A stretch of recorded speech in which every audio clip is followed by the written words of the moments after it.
Hey YouTube and the Pentastar world, Mike coming back at you with Shredder. Wanted to give you all an update on Shredder. Sits right now. I got the stock hood back on just as a cover. My good hood is over there resting.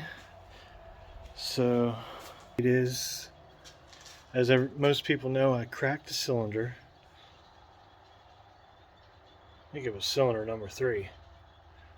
Yeah, 135, cylinder 3. And so I decided to get flange sleeves, which I'll try to insert some pics right here. I got word back from the engine shop, the sleeves are in. But in the meantime, I just kept going back and forth like, man, I hate to sleeve this block and then have a failure, and now I'm freaking out of a block. So it seemed like the smartest thing to do was just go with forged rods and pistons. Now,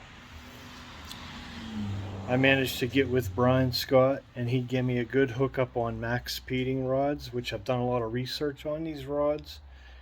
And let's just lay this out there. 99% of the rods are made in China. Max speeding rods are made in China.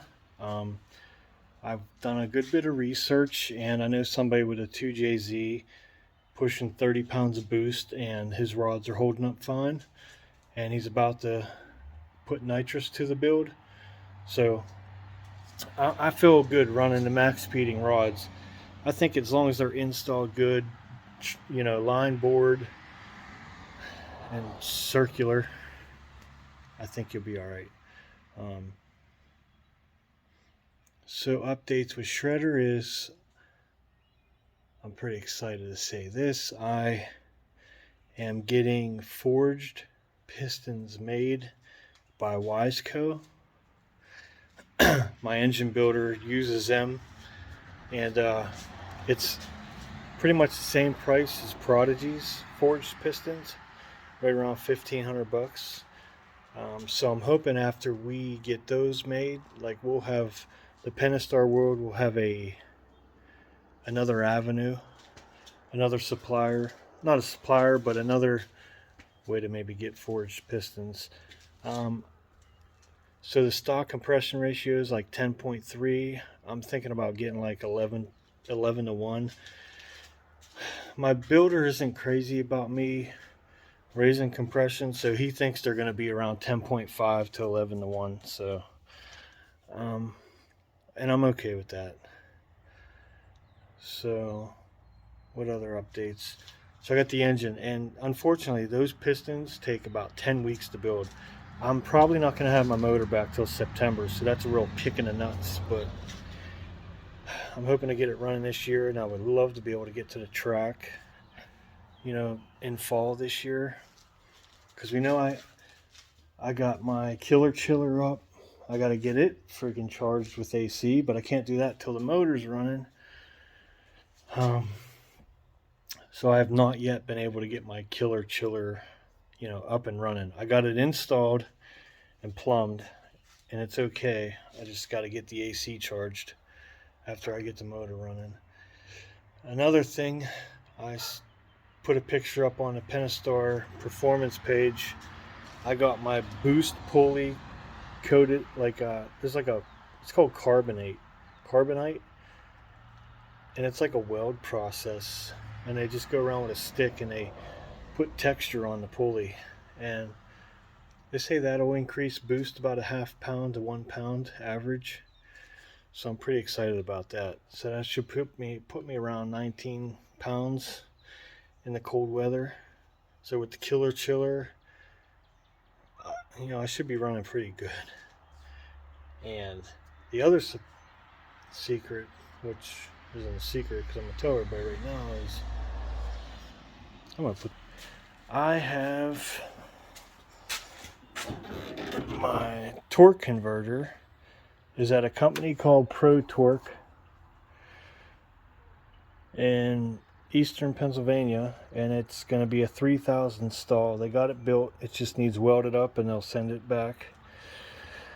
But you know, I can't do any of this. I can't drive or do anything till I get the motor in anyway. But you know, there's another 0.4 of a second off the quarter mile.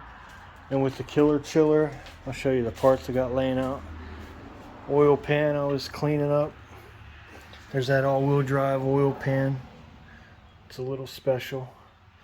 There's one of my heads. There's the old intercooler. I laid out the piping to show somebody how they routed. Flywheel, UR, pulley, oil cooler. There's my pump. I cleaned that screen out real good. Radiator, overflow tank. There's my new intercooler system. I think that thing's gonna do wonders. Cleaned up the AC and the alternator. There's the other head, starter, valve covers, timing and cams. I got crap everywhere. I got a whole box of all the hardware is right over there, and then the head studs are right next to it. So that's the shredder update. I mean, I ran 11.8 whenever we were still missing about 40 horsepower on the flex fuel. We never did get to adjust timing because of a knock, which I have a feeling might have been that cylinder 3 giving up. So with the torque converter, the pulley, the killer chiller. Oh, I'm also thinking about putting 309 limited slip diff in the back, which is about $1,400. And my torque converter build was 887. No, it was 937 with shipping. So for under $1,000, that's about 0.4. Another 0.4 with the flex fuel timing. I should be really close to 11.0, 10.9, so I'm gonna keep my fingers crossed I can get this puppy into the low 11s, possibly a high 10, and just set that record hard. So I want to thank everyone for the support. Share, like, subscribe, do all that fancy YouTube stuff if you don't mind. I'll give a shout out to the folks making money doing this. Man, they gotta have takes a lot of commitment. And I noticed the hard part's just coming up with ideas for content. Like, I wouldn't mind doing more content, but I feel like I'm just a peon. Nobody wants to see. I won't have an intercooler no more on the front. So that kind of bums me out because I like that look of the intercooler. And I have a grill. It's up on a shelf that I got to put in here. I got to like seal it in here. And I can't wait to get this car back. It's been a long, it's been since November when it broke. So take care, folks. I will try to post up more with updates, and if I can figure out some content to show y'all.